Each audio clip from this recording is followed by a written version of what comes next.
이거요. 2천만 원짜리 가방이에요. 그냥 눈으로라도 함부로 훑지 마세요. 입꼬리를 비웃듯 말아올린 그녀는 주변 시선을 아예 즐기고 있다는 듯 목소리를 더 높였습니다. 어르신, 이런 데는 체험학습 오시는 곳이 아니라고요. 그 순간 백화점 안의 분위기는 잠시 멈춘 듯 조용해졌습니다. 누구도 나서서 그 말이 잘못됐다고 말하지 않았고 보안 요원은 조심스레 다가와 오히려 여인을 끌듯 문 밖으로 유도했습니다. 그녀는 아무 말 없이 조용히 따라 나섰지만 그 뒷모습에는 깊은 상처와 오래된 자존심이 함께 흔들리고 있었습니다. 이야기 시작 전에 구독과 좋아요 부탁드립니다. 그럼 이야기 시작하겠습니다. 서울 한복판, 반듯하게 정비된 도심 속에서도 가장 화려하고 웅장하다는 백화점 입구 앞에서 한 노년 여성이 잠시 걸음을 멈추었습니다. 손길이 백화점 앞에 선 유리문 앞에서 조심스레 멈췄고 투명하게 닫힌 문에 비친 자신의 모습을 잠깐 바라보다 이내 다소 망설이는 눈빛으로 안을 들여다보았습니다. 박분남 할머니는 올해 72. 동네 마트만 오가던 평생의 습관을 깨고 이곳에 오기까지 그녀의 마음은 이미 수십 번쯤 되돌아가고도 남았습니다. 하지만 이번만큼은 달랐습니다. 그녀가 그토록 아끼고 사랑하는 손녀가 10번째 생일을 맞이했기 때문이었습니다. 그 작은 아이가 올해 처음으로 명품 브랜드 이름을 입에 올리며 친구들이 모두 그 브랜드의 지갑을 하나씩 갖고 있다 했을 때 박분남 씨는 마음 한쪽이 이상하게 뻐근해졌습니다. 그냥 한 번쯤은 괜찮겠지. 손녀 생일인데 내 평생 처음이자 마지막이야. 입안으로 작게 중얼이며 문턱을 넘은 그녀의 한 걸음은 여든이 다 되어가는 삶에서 가장 낯설고 두근거리는 발걸음이었습니다. 대리석으로 반짝이는 바닥 위를 조심스레 디디며 안으로 들어선 그녀의 모습은 짙고 튼 살이 베인 두 손과 시간의 흐름이 켜켜이 쌓인 주름진 얼굴로 명품관에 번쩍이는 진열장과 묘한 대비를 이루었습니다. 브랜드 이름도 읽기 힘든 로고들이 반짝이는 쇼윈도를 스쳐 지나가며 그녀는 가슴속에서 올라오는 쓸쓸한 감정과 자꾸만 교차하는 자책을 다잡으려 애썼습니다. 하지만 그럼에도 그녀의 두 눈은 또렷했습니다. 박분남 할머니는 손끝으로 옷깃을 한 번 더 매만지며 천천히 복도를 따라 걸었습니다. 반들반들 윤이 나는 바닥, 금색으로 테두리 장식이 둘러진 진열장의 유리, 그 속에 줄지어 놓인 값비싼 가방들은 그녀가 평생 마주한 적 없는 세계의 언어처럼 느껴졌습니다. 하지만 그녀의 시선은 망설임 없이 정면을 향해 있었고 주름 깊은 눈매에는 단단한 마음이 서려 있었습니다. 그런데 그 순간이었습니다. 고개를 조금 돌려 옆 진열대를 스쳐보았을 뿐인데 한 여성이 갑자기 발소리를 높이며 다가왔습니다. 반짝이는 굽 높은 구두, 검붉은 립스틱에 광택이 도는 가죽 가방을 팔에 건 젊은 여자가 낯선 분노를 가득 실은 눈으로 박분남 할머니를 내려다보며 쏘아붙였습니다. 가방 쳐다보지 마세요. 이거 2천만 원짜리예요. 눈으로라도 훔치지 마시고요. 그 말은 순식간에 주변 공기를 얼려버렸고 몇몇 직원들과 손님들이 놀란 눈으로 상황을 지켜보았습니다. 박분남 할머니는 처음에는 자신이 잘못 들었나 싶어 조심스레 되물었지만 여자는 더 크게 소리쳤습니다. 왜요? 제가 틀린 말 했어요? 진짜 불편하거든요. 이렇게 아무나 들어오면. 여기 어르신들이 오실 곳 아니잖아요. 그녀의 말투는 혐오에 가까웠고 얼굴에는 분명한 조소가 서려 있었습니다.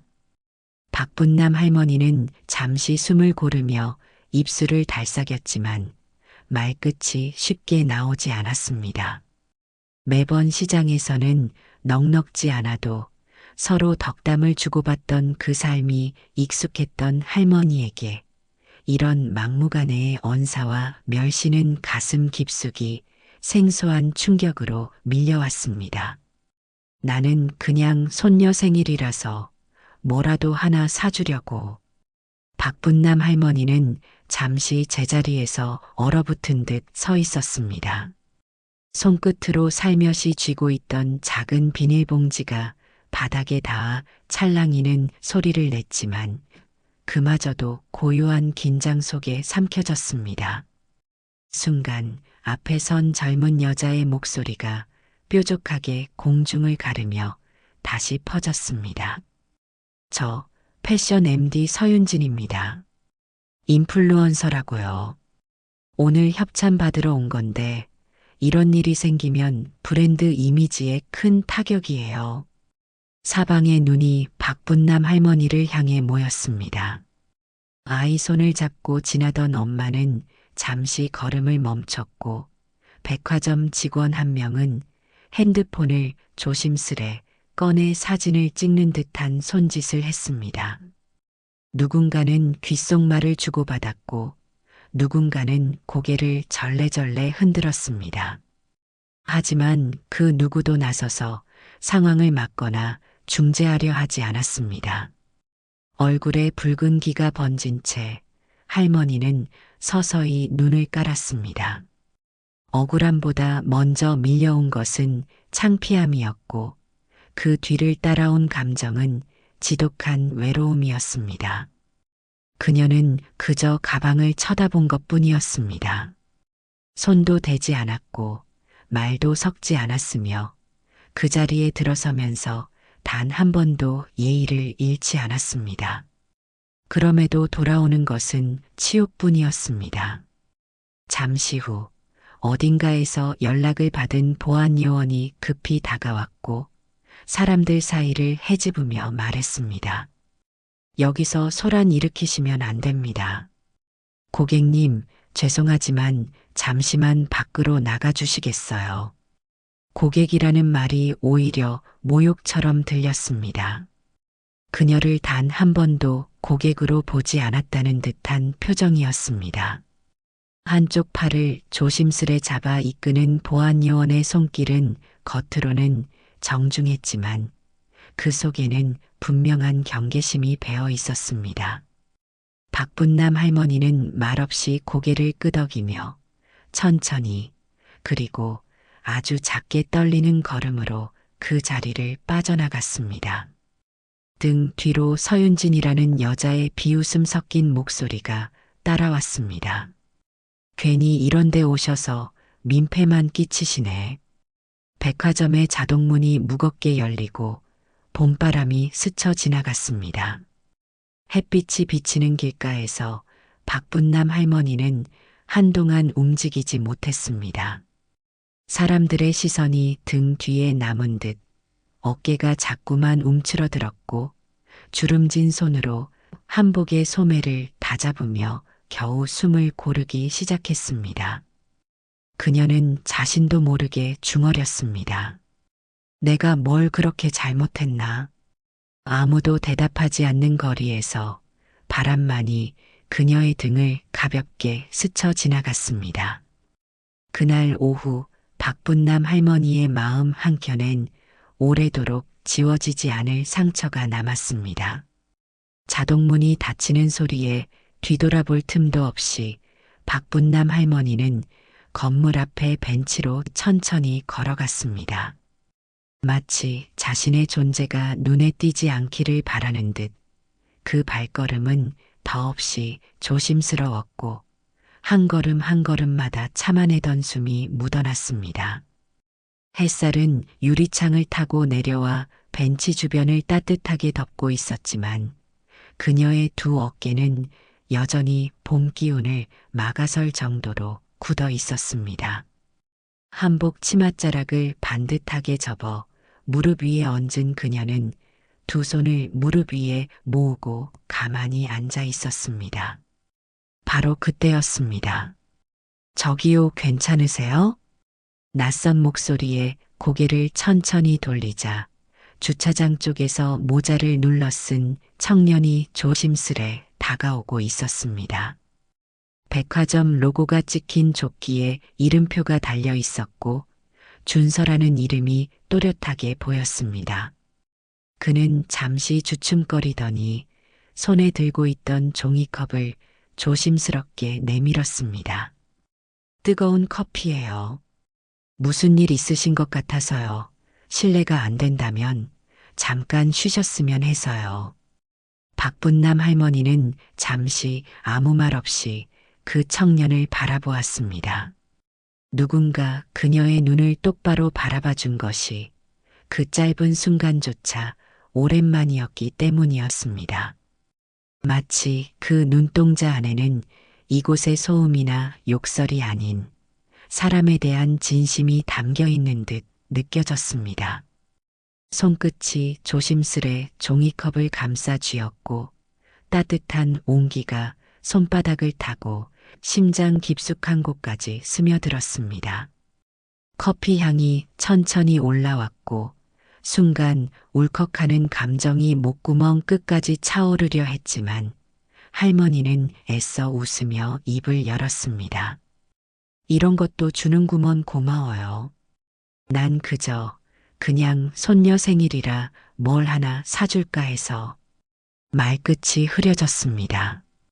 그녀는 설명하지 않아도 좋다는 듯 조용히 고개를 끄덕이는 청년의 표정을 보고 마음이 놓였는지 더 이상 말을 잇지 않았습니다.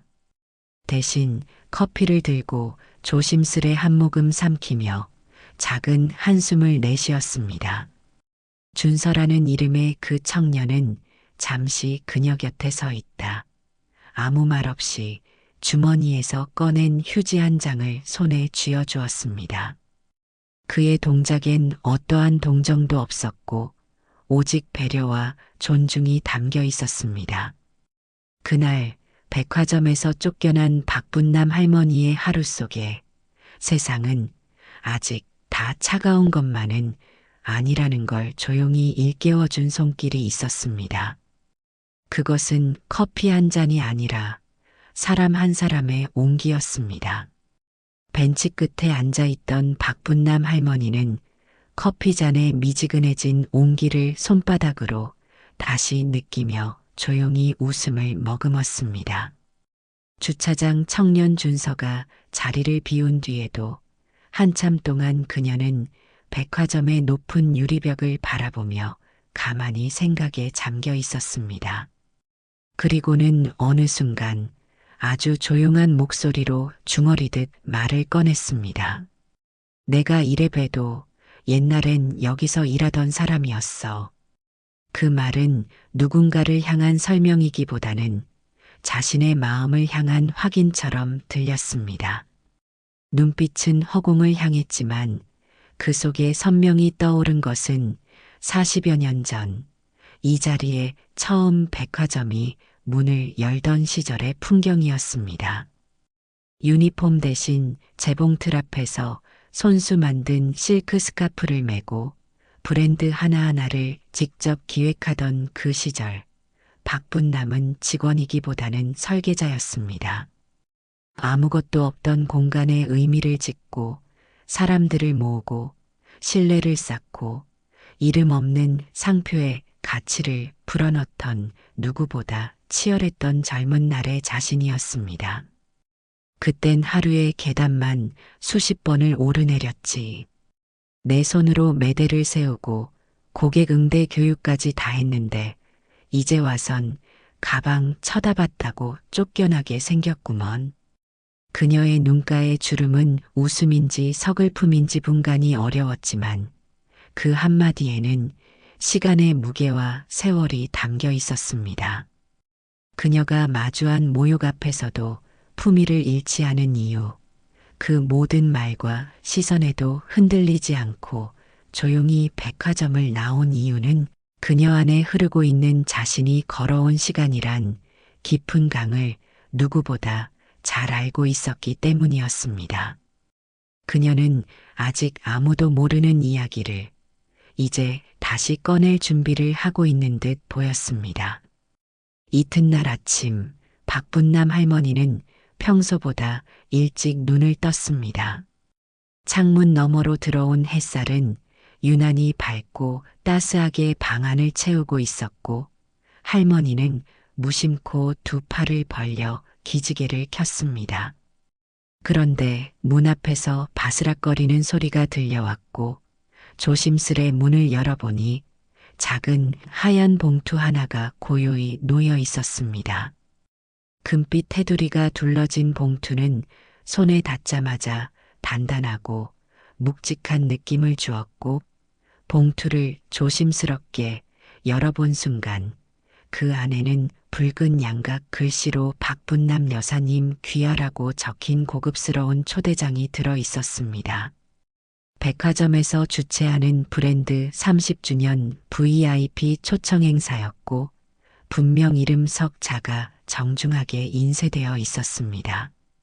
순간 박분남 할머니는 숨이 턱 막히는 것처럼 놀랐습니다. 전날의 모욕을 생각하면 그곳에서 그녀의 이름이 불릴 이유가 도무지 떠오르지 않았기 때문입니다. 하지만 동시에 마음 한편에서는 오래 잊고 있었던 자부심이 불쑥 피어오르기 시작했습니다. 그녀는 초대장을 조심스럽게 두 손에 올려놓고 천천히 숨을 들이쉬었습니다. 그리고 이내 손녀가 자고 있는 방으로 조심스레 걸음을 옮겼습니다. 지우야, 할머니랑 옷 한번 곱게 입고 나들이 가자. 백화점에서 초대장이 왔단다. 아이처럼 들뜬 목소리에 깨어난 손녀는 눈을 비비며 고개를 끄덕였고, 할머니는 오래전 장롱 깊숙이 넣어두었던 진청색 저고리와 은은한 꽃무늬 치마를 꺼내 들었습니다. 주름이 가지 않게 조심스럽게 다림질을 하고 머리숱이 적은 정수리를 단정히 빗어 넘긴 후 작게 입가를 매만졌습니다. 거울 앞에 선 그녀의 모습은 여느 때보다도 곱고 고왔습니다. 거창하지도 요란하지도 않았지만 무너질 수 없는 품위가 고스란히 스며 있었습니다. 그날 박분남 할머니는 손녀의 손을 꼭 잡고 다시 백화점의 문을 향해 나섰습니다. 명품관 10층. 평소에는 쉽게 발을 들이기 힘든 VIP 전용 행사장은 오늘따라 더 고요하고 정제된 긴장감으로 가득했습니다. 은은한 샹들리에 불빛 아래 고급 브랜드의 최신 시즌 컬렉션이 벽면을 따라 전시되어 있었고, 행사장 중앙에는 각계각층의 인사들이 이미 자리를 채우고 있었습니다. 언론사 기자들, 유명 브랜드의 글로벌 본부 관계자, SNS 팔로워, 수십만을 자랑하는 인플루언서들까지 모두가 명함을 주고받으며 시선 한 곳에 집중하고 있었습니다. 바로 그때 단정한 저고리에 곱게 빗은 머리를 한 박분남 할머니가 행사장 입구에 조용히 들어섰습니다. 손녀의 손을 다정히 잡은 채 작은 발걸음으로 안쪽을 향해 천천히 걸어 들어가는 그녀의 모습은 순간 그 화려한 공간에 예상치 못한 정숙함을 불러왔습니다. 몇몇 기자가 재빨리 그녀를 향해 카메라를 들었고, 처음엔 누구인지 몰라 어리둥절한 눈빛들이 오갔지만 행사 주최 측 관계자가 바쁘게 다가와 고개를 숙이며 인사하자 분위기는 단숨에 바뀌었습니다. 박분남 여사님, 기다리고 있었습니다. 이쪽으로 모시겠습니다. 그제야 사람들의 시선이 움직이기 시작했습니다. 몇몇은 수군거렸고 몇몇은 조용히 박수를 보냈으며 그들 중 일부는 고개를 숙이며 먼저 인사를 건넸습니다. 한때 이 백화점을 움직였던 사람이라는 직감이 퍼져나가자 처음의 당혹은 곧 경외심으로 바뀌었습니다. 그리고 그 인파 한가운데 서 있던 서윤진. 전날 가방을 지키겠다며 큰 소리치던 바로 그 여자는 마치 시간을 멈춘 듯 굳어버린 표정으로 박분남 할머니를 바라보고 있었습니다. 눈앞의 인물이 그 할머니라는 사실을 눈으로는 확인하면서도 마음으로는 도무지 받아들이지 못하는 듯 입술이 파르르 떨렸습니다. 그러나 할머니는 아무 말 없이 그녀를 스쳐 지나가며 조용히 행사장 안쪽으로 자리를 옮겼습니다. 눈빛 하나, 미소 하나에 깃든 품위는 말보다 깊었고 누구보다 단단했습니다. 행사장의 조명이 잠시 낮아지고 무대 앞에 선 사회자가 마이크를 정중히 들었습니다. 분주하던 대화들이 조용히 가라앉았고 모두의 시선이 무대 위로 집중되는 가운데 사회자의 목소리가 차분하면서도 깊은 울림으로 공간을 가득 채웠습니다. 여러분, 지금 이 자리에 계신 한 분을 소개해 드리려 합니다. 그는 잠시 말을 멈추고 종이 한 장을 넘긴 뒤 의미심장한 눈빛으로 아래를 내려다보았습니다. 이분은 지금의 이 백화점이 설립될 당시 유통 시스템이라는 개념조차 없던 시절 브랜드 기획과 고객 응대의 전통을 뿌리부터 세운 주역이십니다. 30년 전 손수 점포를 돌며 하나하나 고객의 발걸음을 모으고 이름 없는 브랜드에 숨을 불어넣어 이 백화점이 지금의 자리에 오르도록 만든 전설적인 유통 기획자이자 조명이 천천히 행사장 중앙을 향해 비추어지며 사회자의 말은 마침내 이름을 불렀습니다. 이 백화점의 창립자 박분남 여사님이십니다. 그 순간 박수는 잠시 머뭇거렸습니다. 그리고 그 잠깐의 정적을 깨고 이내 터져나온 박수 소리는 어느 누가 먼저랄 것도 없이 점점 커지며 행사장을 울렸습니다. 기자들은 바쁘게 셔터를 눌렀고 몇몇은 아예 메모장을 던져두고 휴대폰을 들이밀었습니다. 관계자들은 허리를 굽혔고 그동안 그녀의 존재를 몰랐던 이들은 저마다 눈을 동그랗게 뜨고 속삭였습니다. 하지만 단 한 사람 서윤진만은 달랐습니다. 그녀는 손에 쥔 와인잔을 떨어뜨릴 뻔한 손으로 간신히 잡으며 할머니를 바라보는 눈에서 모든 혈색이 사라지고 있었습니다. 입술은 굳어졌고 눈동자는 초점을 잃은 듯 떨렸으며 숨조차 가쁘게 들이쉬는 듯 가슴이 빠르게 들썩였습니다. 자신이 체험학습하러 오셨냐고 조롱하던 그 여인이 이 공간을 설계하고 수많은 브랜드의 성장을 이끌었던 창립자라는 진실 앞에서 서윤진은 속수무책으로 무너지고 있었습니다. 그녀의 두 눈은 멍하게 흔들렸고 마치 무언가에 떠밀리듯 한 걸음 뒤로 물러났습니다. 그러나 그 누구도 그녀를 보살피지 않았습니다. 이날 이 자리에서 주목받아야 할 사람은 단 한 명, 백화점에 살아있는 역사, 박분남 여사뿐이었기 때문입니다.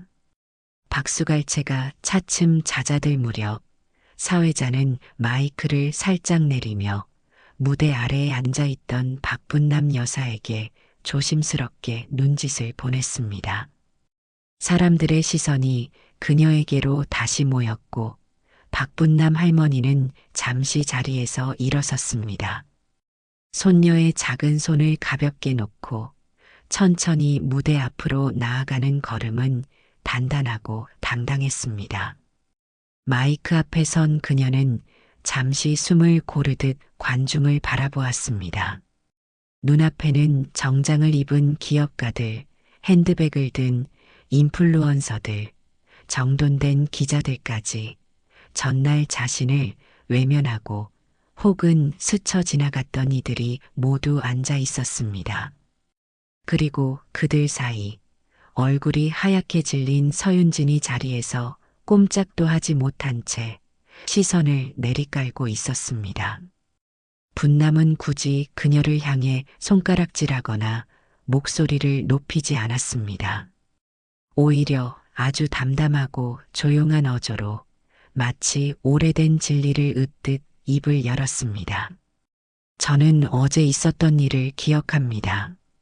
그 말의 순간 행사장은 조용히 숨을 죽였고 서윤진의 어깨는 바늘방석처럼 움츠렸습니다. 그러나 그 다음 말은 모두의 예상을 비껴나 있었습니다. 하지만 괜찮습니다. 우린 모두 실수도 하고 오해도 하며 살아갑니다. 제가 여러분께 꼭 전하고 싶은 건 우리가 무엇을 입고 있든 어디에서 왔든 먼저 봐야 할 것은 겉이 아니라 사람이라는 것입니다. 그녀의 목소리는 크지 않았지만 말끝 하나하나가 사람들의 가슴에 맺히듯 닿았습니다. 그 순간 조명이 아니라 그녀의 말이 공간을 환하게 밝혔고 누구보다 말없이 깊은 울림을 주는 연설이 되어 남았습니다. 무대 아래 서윤진은 그 자리에 더 이상 버틸 수 없다는 듯 자리에서 벌떡 일어섰습니다. 한치의 망설임도 없이 몸을 돌려 행사장을 빠져나가는 그녀의 뒤에는 눈치 보는 이도 붙잡는 이도 없었습니다.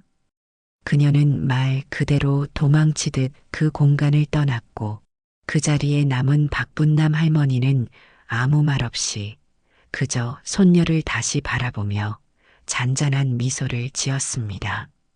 누가 이겼고 누가 졌는지는 말하지 않아도 모두가 알고 있었습니다. 행사가 끝나고 화려한 조명과 번쩍이는 명패들 사이에서 벗어난 박분남 할머니는 손녀의 작은 손을 꼭 잡은 채 조용히 백화점을 빠져나왔습니다. 차분히 내리쬐는 저녁 햇살은 어느새 붉은 기운을 띠고 있었고 택시 창밖으로 스쳐가는 도시의 풍경은 낮의 소동이 마치 꿈처럼 느껴지게 했습니다. 한옥 담장을 들어서자 익숙한 흙냄새와 기와 위로 내려앉은 빛이 고요하게 그녀를 맞이했습니다. 마당 가장자리, 오래된 감나무 아래에 놓인 평상 위에 앉은 분남 할머니는 구두를 벗고 양말을 벗어둔 채 숨을 길게 내쉬었습니다. 손녀 지우는 옷매무새를 정리하다가도 이내 할머니 곁으로 달려와 툭 앉더니 눈을 반짝이며 얼굴을 올려다보았습니다. 할머니, 오늘 진짜 멋졌어요. 그 말은 어린아이 특유의 솔직함으로 뭉클하게 가슴에 박혔고 지우는 말이 끝나기가 무섭게 두 팔을 벌려 할머니의 목을 꼭 껴안았습니다. 박분남 할머니는 그 작은 품을 조용히 안아주며 가만히 머리칼을 쓸어내렸습니다. 그래, 우리 지우도 오늘 하루 기억해야 해. 사람들이 뭐라고 하든 돈이 많든 없든 옷이 비싸든 싸든 제일 먼저 중요한 건 사람 그 자체야. 그녀의 말은 누구를 꾸짖는 것도 가르치려는 것도 아니었고 마치 오랜 세월 가슴에 묻어두었던 이야기를 이제서야 하나둘 꺼내는 듯한 목소리였습니다. 사람답게 살아야 해. 사람을 귀하게 봐야 하고 자신도 귀하게 여겨야 해. 돈이 있으면 좋지. 근데 그 돈으로 다른 사람을 판단하고 멋대로 재단하면 그건 결국 자기 가슴에 흙을 뿌리는 일이라는 걸 꼭 기억하거라. 지우는 고개를 끄덕이면서도 할머니 품 안에서 말없이 얼굴을 묻었습니다. 그날 하루 누구보다 용감하고 당당했던 할머니의 모습은 어린 지우의 가슴에 잊지 못할 큰 울림이 되었습니다. 한옥의 기왓장 사이로 바람이 조용히 스며들었고 마당 끝에서 풀벌레 소리가 하나 둘씩 울기 시작했습니다. 평범했던 저녁의 한순간 두 세대는 따뜻한 품 안에서 서로를 조금 더 깊이 이해하며 사람의 품격이라는 이름의 대화를 나누고 있었습니다. 다음 날 오전 백화점 정문 앞엔 전날과는 전혀 다른 긴장감이 감돌고 있었습니다. 화려한 옷차림도 당당한 발걸음도 없이 고개를 깊이 숙인 채 서 있는 한 여자가 있었으니 바로 서윤진이었습니다. 전날 행사장에서 모든 이들의 시선이 쏟아지는 가운데 굳어버렸던 그녀는 그날 밤 단 한숨도 잠들지 못한 채 자신이 한 말과 행동 하나하나를 되짚으며 부끄러움과 후회의 감정에 머리를 감싸쥐었습니다. 그녀는 조용히 백화점 안내 데스크에 작은 봉투 하나를 맡기며 말했습니다. 박분남 여사님께 꼭 전해주세요. 손편지입니다. 꼭이요. 봉투 위엔 단정한 글씨로 진심을 담아 서윤진 올림이라 쓰여 있었고 안에는 정갈한 줄 노트에 꾹꾹 눌러 쓴 손글씨가 담겨 있었습니다. 여사님, 그날 저는 너무나도 경솔하고 무례했습니다. 눈에 보이는 것만 믿고 사람을 판단한 저의 행동이 지금 생각해도 너무 창피하고 부끄럽습니다. 그날 제 눈이 너무 높아서 사람을 보지 못했습니다. 하지만 그날 이후로 저는 진짜 품격이 무엇인지 처음으로 알게 되었습니다. 진심으로 사과드립니다. 백화점 직원은 메모를 전달하며 고개를 숙였고 분남 할머니는 잠시 아무 말 없이 편지를 받아들었습니다. 두 손으로 봉투를 쥐고 천천히 꺼내든 글을 읽어내려가던 그녀의 눈가엔 담담함 속에 깊은 여운이 감돌았습니다. 편지 한 장 몇 줄의 고백이지만 그 안에는 누군가가 마침내 사람을 보는 눈을 다시 얻었다는 뉘우침이 담겨 있었기 때문입니다. 분남 할머니는 말없이 편지를 접고 조용히 장롱 속 손수건으로 봉투를 감싸 넣었습니다. 사람은 누구나 실수할 수 있으며 진정한 품격은 그 실수를 어떻게 마주하느냐에 달려 있다는 것을 그녀는 오랫동안 알고 있었기에 서윤진의 용기를 소중히 받아들이기로 마음먹었습니다. 며칠 뒤 백화점 본관 1층 로비 중앙, 평소엔 계절 화분이 놓이던 자리엔 새하얀 천으로 감싸진 조형물이 세워졌고 그 앞에는 작은 편말 하나가 조용히 시선을 끌었습니다. 사람의 품격 박분남 여사 헌정 전시. 그날 박분남 할머니는 평소와 다름없이 개량 한복을 곱게 차려입고 백화점을 다시 찾았습니다. 하지만 이번엔 누구의 눈치를 볼 필요도 눈을 피할 이유도 없었습니다. 오히려 그녀가 들어서는 순간 직원들은 정중히 허리를 숙였고 예전 동료였던 일부 고참 직원들은 눈시울을 붉히며 먼발치에서 가슴에 손을 얹었습니다. 전시 공간은 소박했지만 그 속에 담긴 이야기들은 한 사람의 삶을 온전히 품고 있었습니다.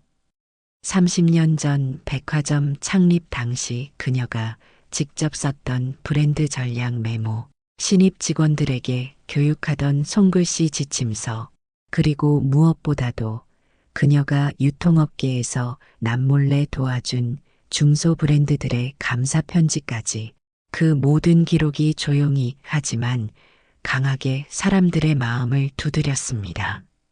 전시 마지막에 설치된 영상에는 박분남 할머니가 걸어온 시간이 짧은 내레이션과 함께 흐르고 있었습니다. 그 영상 말미 그녀의 실제 인터뷰 장면이 나오며 마지막 말을 전했습니다. 사람은 누구나 실수하지요. 그걸로 사람을 단정하면 세상에 남을 수 있는 사람은 아무도 없어요. 진짜 중요한 건 그 다음이야. 실수한 뒤에 어떤 마음을 가지는가.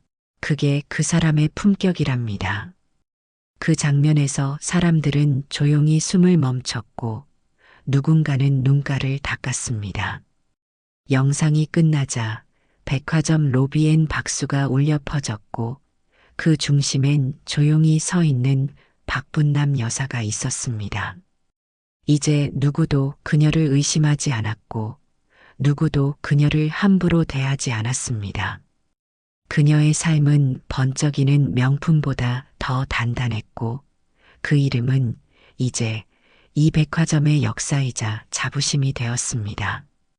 그날 이후 많은 이들이 그 전시를 보며 속삭였습니다. 사람을 볼 줄 아는 눈 나도 가져야겠어. 그렇게 박분남 할머니는 화려한 보석이나 값비싼 가방이 아닌 진심과 존중이라는 이름의 유산을 세상에 남기고 돌아섰습니다. 어느 봄날 조용히 꽃처럼 피어난 사람의 품격 그 이야기는 그렇게 오래도록 사람들의 마음에 남게 되었습니다.